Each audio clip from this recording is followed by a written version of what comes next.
Allez, salam alaikum. Donc, dans cette partie-là, ça sera toujours la suite du CC, c'est-à-dire le CC1. Et donc, ça, c'est en date du 8 juillet 2019, le CC1. Et ce CC-là, donc, il a une durée de 15 minutes et ça concerne le TP. Donc là, on demande donc de créer dans votre répertoire personnel les répertoires et les fichiers suivants.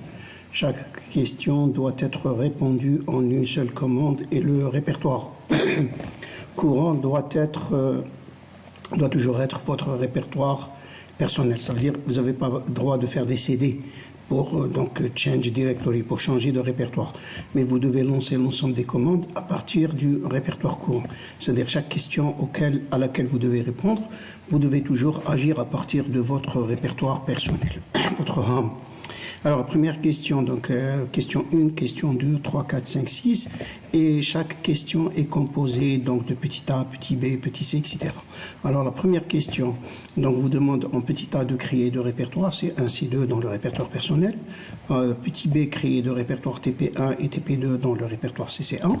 Ensuite, on vous demande de copier les deux répertoires TP1 et TP2 dans le répertoire CC2.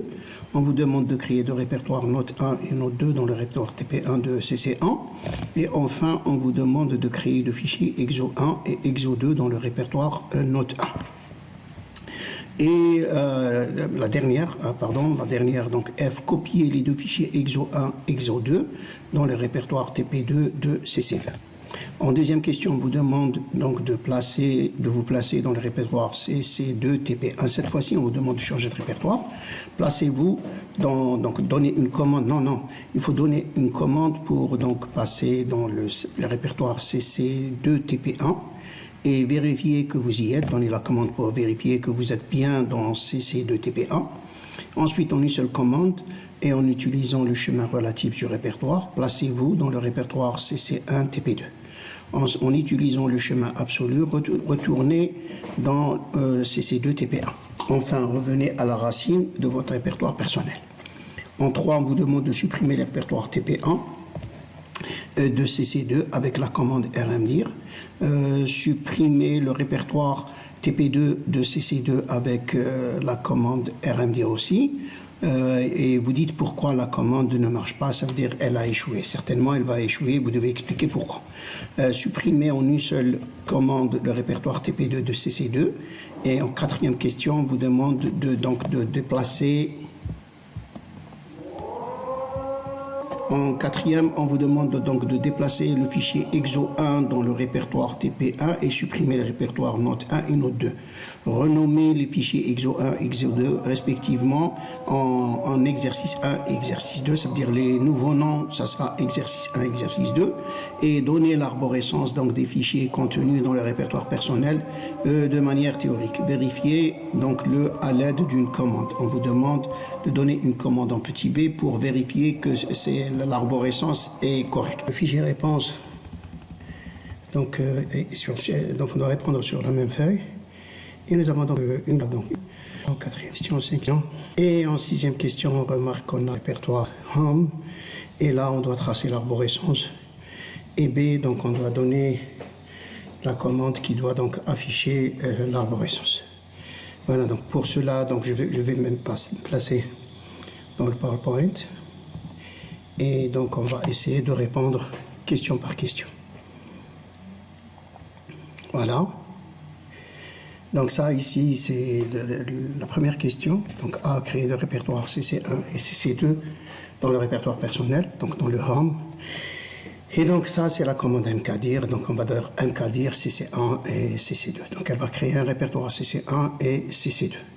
Si on veut maintenant créer des répertoires TP1 et TP2 dans le répertoire CC1, CC2, en une seule commande, ça sera mkdir, donc CC1 TP1 et CC1 TP2.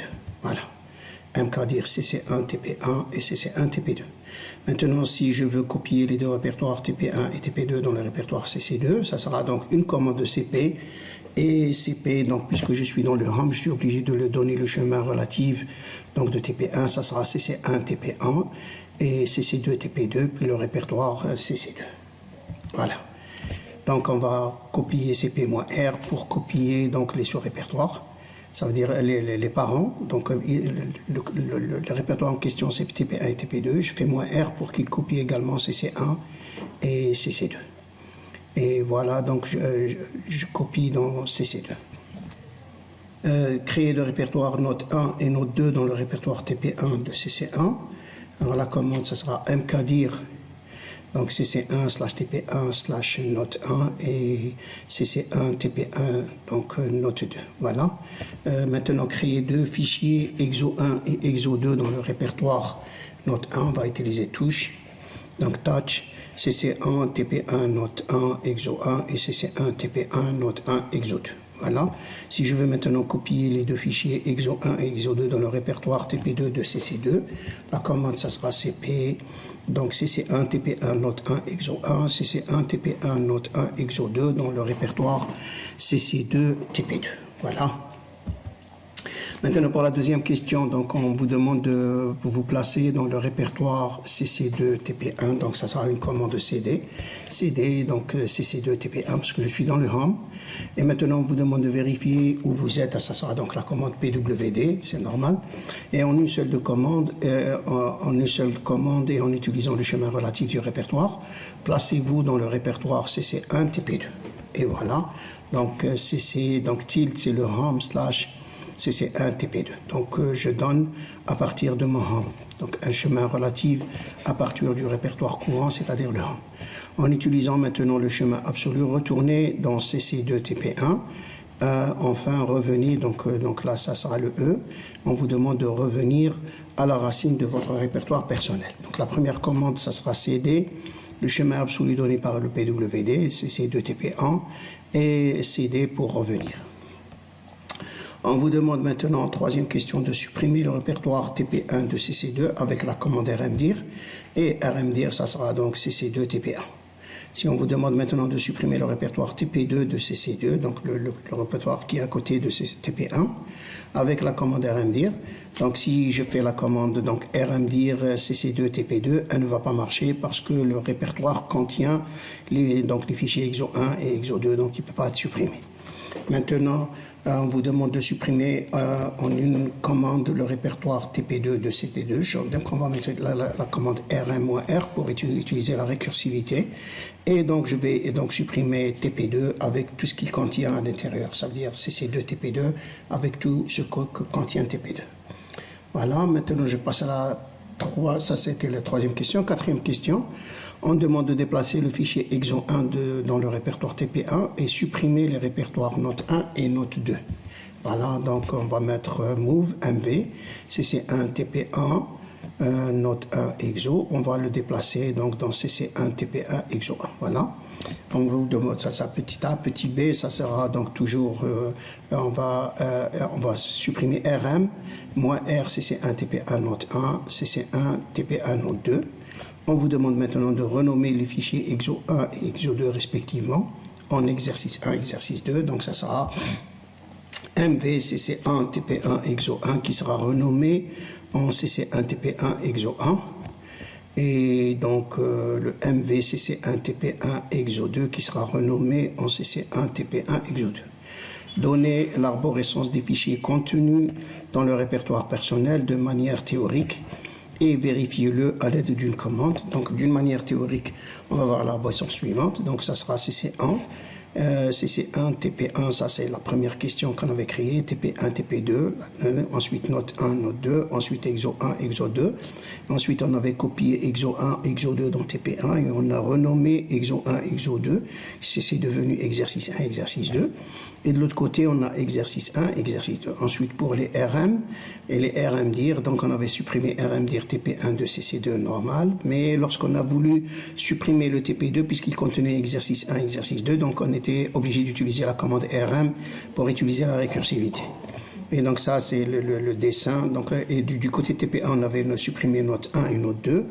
Et donc maintenant, nous avons dans le répertoire courant, ensuite nous avons CC1, CC2. Donc CC2 est vide, il ne contient rien. Par contre, CC1, il contient TP1 et TP2. Et TP1 ne contient que exercice 1 et exercice 2. Voilà. Pour afficher l'arborescence, c'est simple, on donne la commande ls-r. Donc voilà, ça c'était un examen sur 15 minutes. Et donc, c'est pas aussi compliqué. On peut songer à l'inverse, c'est-à-dire donner l'arborescence et obtenir donner l'ensemble des commandes qui ont créé l'arborescence. On peut donc afficher l'arborescence telle qu'elle est devant nous et on demande cette fois-ci, au lieu donc d'aller avec les commandes et arriver à l'arborescence, on fait le sens inverse, ça veut dire on donne l'arborescence et on demande quel serait l'ensemble des commandes qui ont servi à obtenir cette arborescence. Évidemment, en respectant les RM-dir, les RM et en respectant l'ensemble des commandes copiées, etc. Voilà, je vous remercie et donc c'est tout.